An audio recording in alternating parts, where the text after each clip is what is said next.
আসসালামু আলাইকুম রহমতুল্লাহ। আজকে যে বিষয়টা আলোচনা করব সেটা হলো বাতরোগ।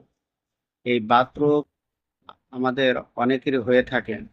এটা যে কোনো বাত হোক, ইনশাআল্লাহ এই বাত সেরে এই রোগটা থাকবে না। কিন্তু কয়েকটা দিন আমি যে ঔষধের কথা বলে দেবো এটা আমাদের খাইতে হবে। যদি আমরা কয়েকটা দিন খাইতে পারি, ইনশাআল্লাহ এই বাত রোগ দূর হয়ে যাবে। এই জন্য আমাদের একটা গাছ খুঁজতে হবে। গাছটার নাম হলো অপরাজিতা গাছ।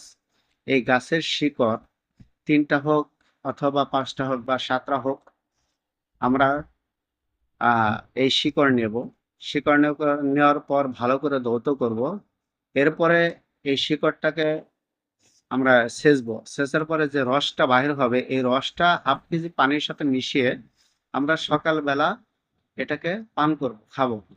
ইনশাআল্লাহ কয়েকটা দিন যদি আমরা খাইতে পারি, আল্লাহ চাহে তো আমাদের এই বাত রোগের সমস্যার সমাধান হয়ে যাবে। আসসালামু আলাইকুম ওয়া রাহমাতুল্লাহ।